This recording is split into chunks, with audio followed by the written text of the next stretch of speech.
Good morning, Good Professor morning. Sa, and we are happy to be here.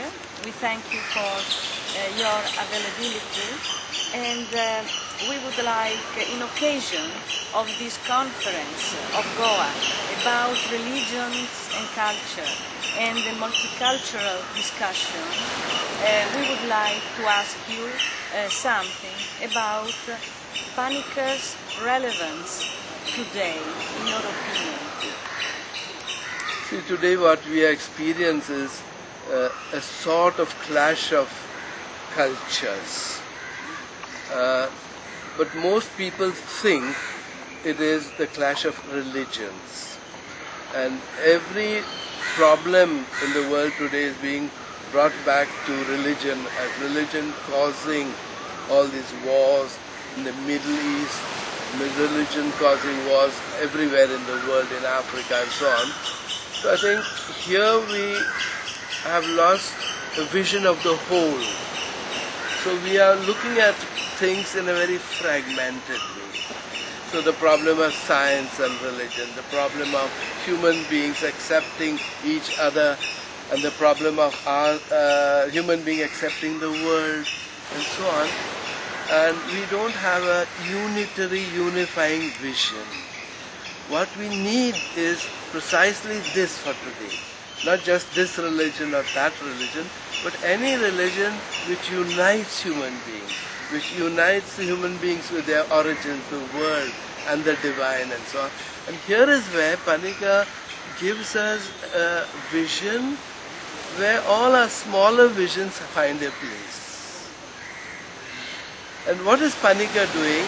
He is saying it is one of the major obstacles for man today is that we have separated man from the world, we have separated man and world from God or the divine. And Panika says the divine is to be found everywhere, in everything. And if you don't find this, man will not be man and world will not be world. And so he makes place for all kinds of ways of being and understanding. So he will have a place also for atheists, for example, for secularists. Why? Because he will say, all are searching for meaning in life, that which makes us live, that for which we can live. So Panika says, okay, you atheists, now you tell us, where do you find meaning in life? Then he will ask the religion people, how is your religion contributing to peace in the world? How is it contributing to peace with the world? How is it contributing with your search for meaning? And so on. So Panika is not putting everything in one box, so to say, and having a syncretistic mixture, but a vision which allows each one to have its place in this universe. And I give a good example of this. If you take a mandala, the Buddhistic mandala, with all kinds of circles and flowers and animals and dots and lines, and I say, suppose you are only a dot. Only a dot will not make any meaning in life. But dot in that pattern, you get meaning from the whole pattern. And you help the whole pattern to have meaning. So everything contributes to this vision. So put briefly, Panika says, there are no separations in reality, only distinctions. So now don't reduce the world to objects. That brings in separation. Don't reduce human beings to objects. That brings in separation. Find out now how we can relate to each other, respecting each other's dignity, and also that which allows us to care for Mother, to respond to the claims of Mother. So in this way I think Panika's way of looking at things allows all kinds of religions, all kinds of lifestyles, provided that we learn to interconnect. I think interconnection is the old word in the Indian religious worldview also, where everything is connected. So every part has a function. Panika calls it autonomy here. Everything has a function, and you have a function in the light of everything. So we are interrelated. The more we realize this interrelation, the more we become persons, away from the island called individual. Coming to the conference, how did you come to this team? Which was the reason of your choice of this interdisciplinary, interreligious conference? See, in my studies now, I realized we and my colleagues here in Europe and elsewhere have been studying religion from different points of view. But one point of view is missing, and that is culture. Since from the very beginning I have been working on the text of Hinduism, I always realized there's a difference in the cosmovision. But that has become clearer to me over the years.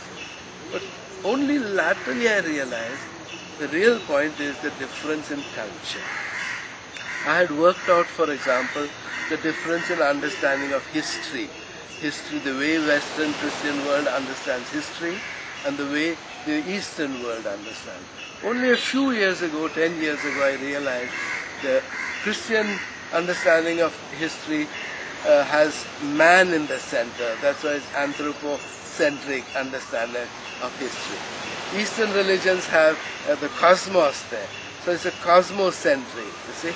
So then I realized, yes, many of these things are cultural. And Panika also has helped a lot here, because he says even the incarnation is inculturation. So incarnation is in one particular culture, and you can't take this and put in another culture.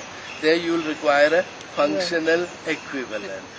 So now if all of us from our point of view studied the facets that culture is presenting, that will help. Because Panika has a very important thesis. Religion gives culture its soul, so to say, its direction, its content. And culture gives religion its language. Now I see this more and more clearly. So whenever we talk of Christianity in India, in the various languages, we are using cultural languages. And this will help in the dialogue of cultures and religion. Religion is expressing itself this way in India, in South India. It's expressing this way in North India. It's expressing this way in the tribal area, this way in Europe, America, and so on. So we will not fight. On the contrary, we look forward to each other's contribution to complement the whole picture. Yes. So we would like to thank you very much for the interview, and hope to see you soon in Europe. Thank you, and I'd like to congratulate you and your team for this effort of trying to make the ideas of Panika available to everyone. Thank you. Thank you very much.